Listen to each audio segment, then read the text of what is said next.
Bienvenue dans cette nouvelle édition du Morning News. Au sommaire, un statut spécial accordé aux régions anglophones au Cameroun. Les députés ont adopté ce mercredi un projet de loi sur la décentralisation. Le texte prévoit un régime juridique particulier pour les régions du Nord-Ouest et du Sud-Ouest.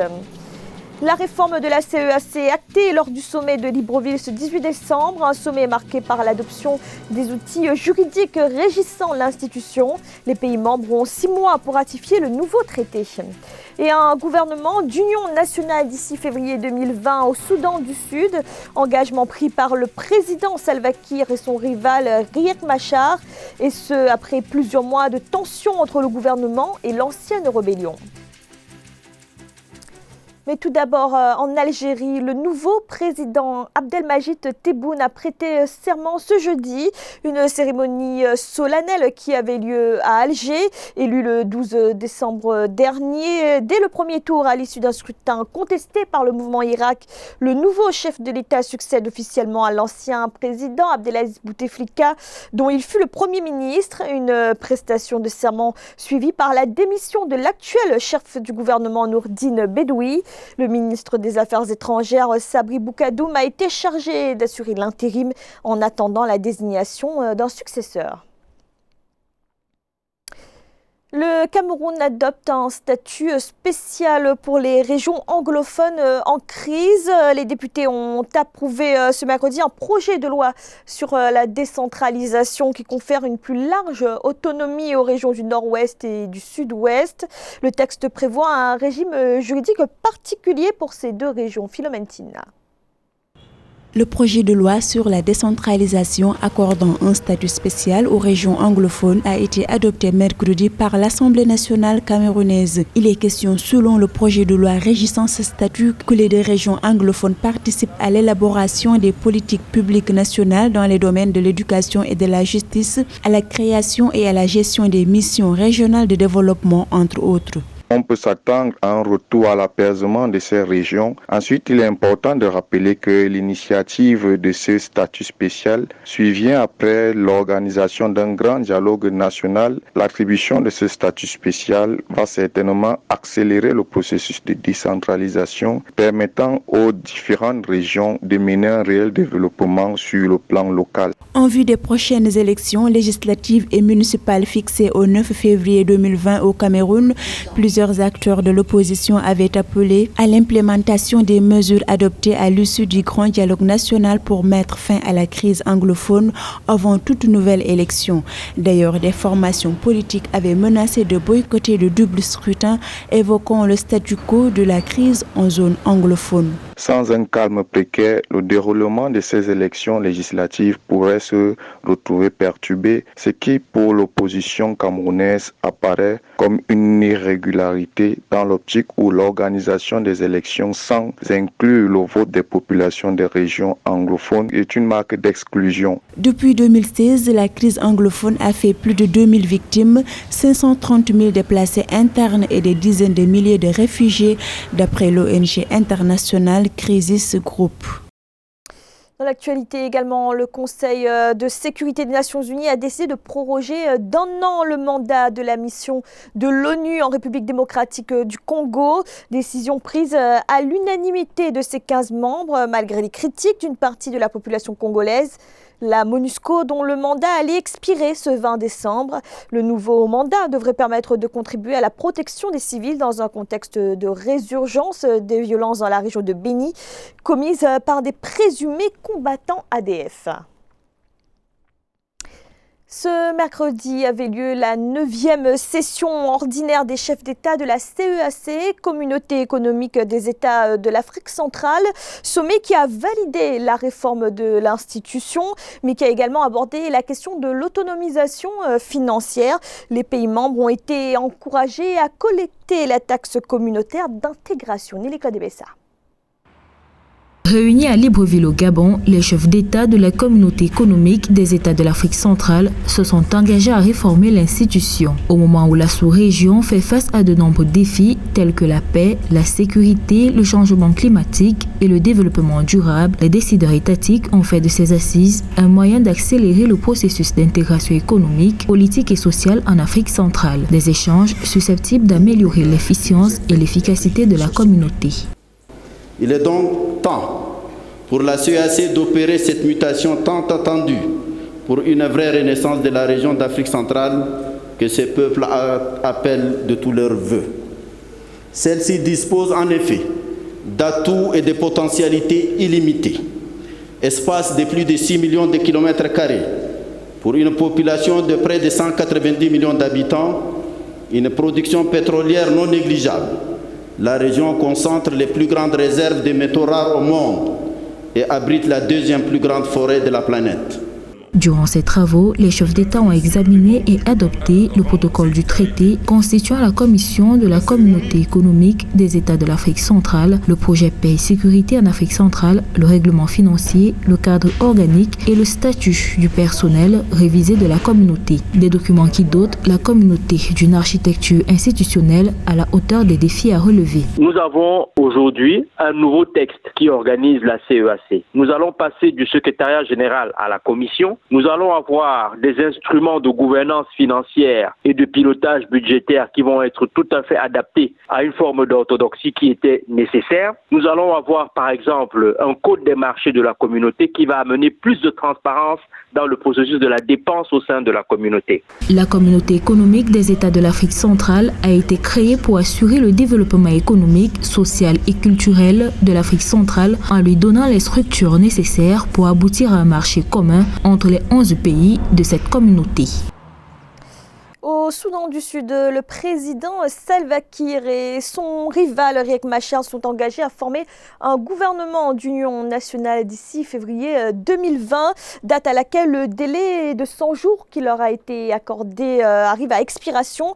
Depuis la signature de l'accord de paix en septembre 2018, les combats ont fortement baissé d'intensité dans le pays. Philomène Tine.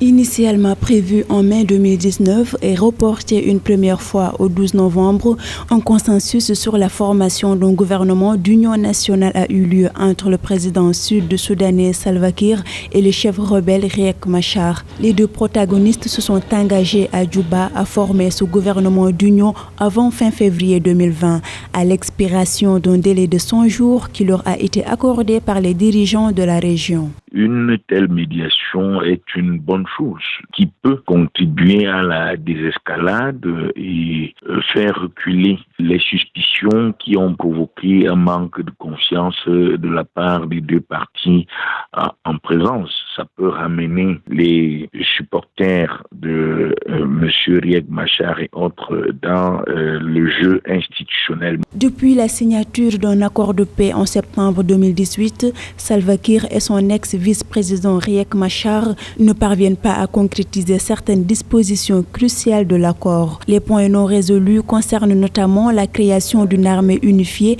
mais aussi le tracé des frontières et la question des États fédéraux. L'absence de mise en application de ces dispositions-là est une sorte d'hypothèque au processus de paix dans la mesure où le fait de ne pas disposer, de ne pas se faire confiance pour créer une armée nationale, ça indique une ou deux choses, c'est que chacun n'a toujours pas confiance en l'autre camp. Le Soudan du Sud continue de subir la pression américaine. Lundi 16 décembre 2019, Washington a pris des sanctions financières contre deux ministres sud-soudanais accusés de faire obstacle à la paix.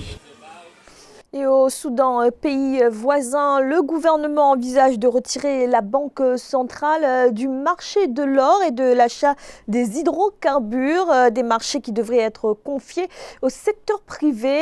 Une proposition soutenue par les économistes qui plaident même pour la création d'un marché de change d'or. Nathalie Mo.